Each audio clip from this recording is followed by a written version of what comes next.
plan. At the school level, again, all elementary schools made AYP because the in-size of each school was less than 40. Hoover High School did not make AYP, and we're going to look at their scorecard real quick. But before we do that, this was a particular area they didn't make AYP in. It was reading in the special education population, and that's because they had 44 students in this group, so it was over the number 40. And I don't want to get into numbers here because we don't want to personally identify any students or anything, but I think it's important for you to understand the diversity within this group. This group included students who were AAA students, that means alternate achievement standards. Those are the ones who fall in that 1% exception. So we're teaching them life skills. We're teaching them how to hopefully live on their own one day. And those kids are being measured against those goals. We have certificate students. These are students who are very, very low functioning, but they don't meet that 1% qualification. And so we continue to work with them, again, on life skills. You would not expect these students to pass the reading graduation exam test. AOD students, it's the Alabama Occupational Diploma. These are students who are working on career goals and life goals. And again, they're not expected to pass the graduation exam. When they do, we celebrate it, and it's great.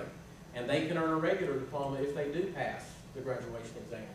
But we don't, by definition, expect the AOD students to pass the graduation exam. If they did, they wouldn't be working toward that diploma. Then we have non-English speaking students in this group who, again, could not speak English, therefore taking a test that was written in English was a very, very difficult challenge for them. We had a combination of other health impaired ADHD kids, which you generally expect to pass the test. Kids dealing with speech-language issues, vision, hearing, and even physical disabilities. And then specific learning disability students, students that have particular challenges in reading or math, and who have IEPs that accommodate those learning difficulties. And those kids, with support, we hope, can pass these tests. But it was a very, very diverse group. But when we look at Hoover High School score, again, that's all we see is that one red cell there, and it's because of having a group of 44. If you did not, notice down here with the Hispanic group, that was also a negative number, -16. But ourselves as a district and as a school, and we're going to provide absolutely all the support Mr. Hewlett needs, and his team believes they need in order to turn this particular district and as a school. And we're going to provide absolutely all the support Mr. Hewlett needs, and his team believes they need in order to turn this particular cell around. The challenge is the school must avoid all red cells and all goals next year. You can work very, very hard in making sure you don't trip over that special ed number, but then you could trip over that Hispanic number or in a math goal or something like that. So you're to develop a plan as part of their strategic improvement plan for 2010-11. Even if that school didn't have a group of 40, when those groups were added up together, they made a group that hurt the district scores. So we're going to require all of those schools to have a plan if they have a smaller population that contributed to that district, that lower district number. And finally, we will monitor these plans and report back to the board on a periodic basis between in the 2010-11 school year as we reach important points along that way. Questions? I have a question. Are there any accommodations on these tests? If someone can't read, is someone allowed to read the questions orally? Are there... The parts of the test can be read to them except for the reading test. So the reading test can't be read to the students. If they have that... Pardon? Yes, aren't for the SAT they can, but the graduation exam. Okay. Only if it's in their IEP. Right.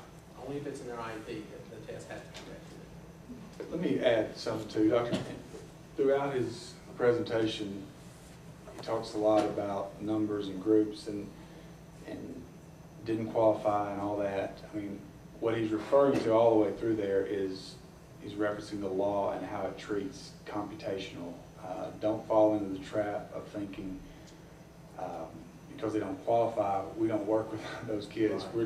He's talking computational speaking and the way the law prescribes the process.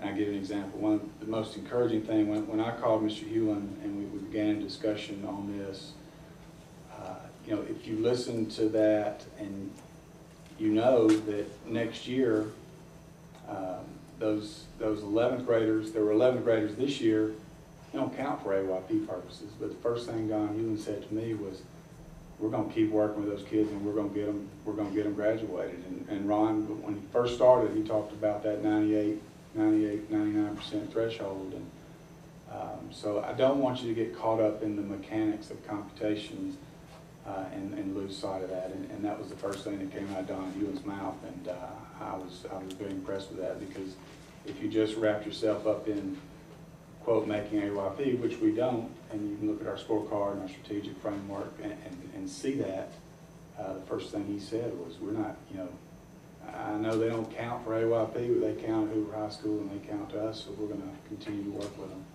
So. Other questions? When I saw this on the agenda, I went and looked at the state website and pulled up Auburn, Homewood, Vestavia, Oak Mountain, large high schools, to see if, what's the difference here? And I think you hit on something, and this is not an excuse or anything for what the result really is, because the system is what the system is. But in every case, there are almost all situations negative efficiency numbers, particularly in this particular special ed category, for each one of those schools. And yet, as a finding, it's N/A not applicable, because they don't have 40 student threshold that we have at Hoover. And I was talking to Andy, and it's a really counterintuitive compliment, I think.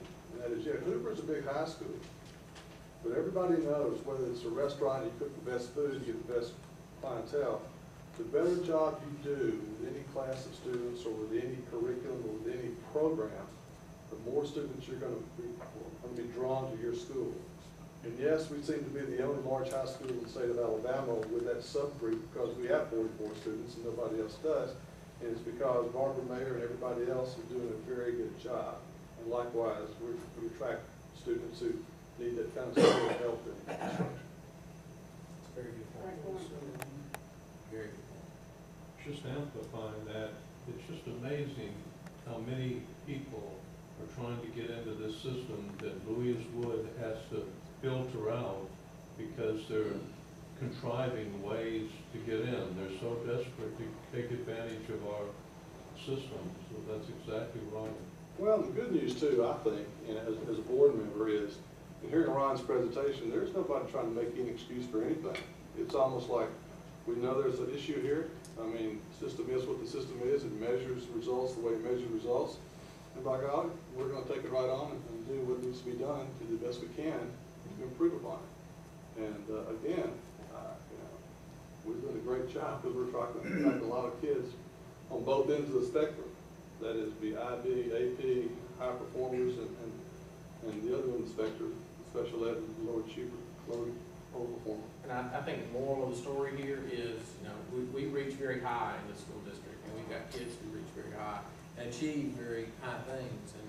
And as we, as we are reaching up for even higher college readiness scores, and even higher ACT scores, and even higher graduation rates, we just can't forget to reach back. Make sure we're pulling, the kids who need all of our help with us along the way. And I think we're doing a good job of that in general. I really, with this particular challenge of this mix of kids that have so many different needs, trying to put them into one category and then arbitrarily say that they have to achieve the same scores as everybody else in the school, that just doesn't make sense to me. But that is where we are. We're gonna do the absolute best job, number one, we can for those kids and those families. And at the end of the day, I want to know that we've followed their individual plan. We've met their needs as individual kids for what they can do. And if that gets us a win in this column, great. That may not win us a win in this column every day, because a win for that kid may not be 89% proficiency in this particular category. But we're going to get as many of those kids across the finish line as we can, and we're going to provide them with the best support and education that we can. I know Dr. Mayer is committed to that, and her staff is, and we are too. And strategically speaking too, we looked at our last board meeting, we looked at the survey results, and we saw those items that were in that upper left-hand quadrant that were highly correlated in that example to parent perception of our school system. Really, I kind of see this from our standpoint in the same way. I mean, Hoover High School in that AYP reading category achieved at a 95% proficiency level. And I think what this is telling us is, you know, if we can work in this area, this special education area, that's how we get to 96, 97, and 98 and reach our goals. So, you know, if we use it, in my estimation, productively to build capacity in our school system and improve what we're doing, that's okay. You know, I don't necessarily like the labeling piece, but, you know, as Ron said, if we keep reaching and reaching, then we're going to get better along the way. And I think that this is a parental comment, you know, based from a business perspective, but I mean, I had a couple kids go through the system. You know, some people shy away from diversity, others embrace it. And nowadays, if your child's going to be successful, he or she needs to embrace it. And when you look at Hoover and diversity in terms of any category you're going to talk about, in terms of racial, gender, ethnicity, you name it. Not to be redundant, but that diversity is a super positive thing because it equips our kids better to deal with the reality of the world as we know it today. Because there's no, as they said on a commercial one time, it's not your daddy's Oldsmobile anymore. Diversity is a huge component in the business world and a very important component for all of us going forward. And I think having a diverse school system doing as well as we do and trying to do better is just super. It's great. Thank you. If I can too, I'm not going to make any excuses for this at Hoover High School. I'll take full responsibility for that. But I don't want to diminish the great things that are going on at Hoover High School too. Absolutely. It pains me that this happens. It really does. You know, it's very difficult. You know, but we have such a diverse population there, and with our numbers growing, you know, we've gone from basically 27 kids in the last 2 or 3 years in this category to over 44 obviously this year, and that's no excuse. But we had also identified these groups 3 years ago when I took over as principal, and we made gains in a lot of those other subgroup areas. In the Black population, our Hispanic population going up, and especially in our low-income kids. But it is a moving target every day. It's very, very difficult.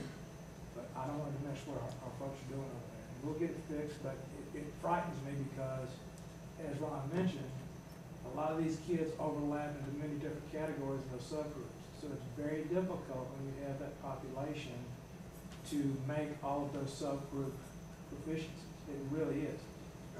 But, you know, we've already started, we've got things in place, and we've had isolated in our participant plan in the last 2 years, special education reading and special education math, and we made gains in math this previous year. So again, you know, we'll get it fixed, but I don't want to diminish. I'll take responsibility for this, but I don't want to diminish our staff's doing. Any further questions? I got a couple. Wonderful job, Dr. Dodson. Thank you very, very much. That was very helpful. Very, very good explanation. I had a couple of questions. You talked about the in size, and I know a few years ago there was an effort at the state level to increase the in size to 75. But I'm hearing you say, and I worked very hard, as did a whole lot of people, to say, don't do that. What I'm hearing you say is that, what I'm hearing you say, that you could adjust it downward and be all right with that? I don't know that I have a recommendation for what needs to be done. The challenge is it's not statistically meaningful below 40. Mm-hmm. The number, trying to make that determination doesn't have statistical value when you have a population smaller than 40. So there's a very good reason for setting that threshold low. There are states that have in sizes of 70 or 80. And because they defined those in the initial writing of their state's response to it, they got away with it. When Alabama tried to do the same thing, the federal government did not give them permission to make that change.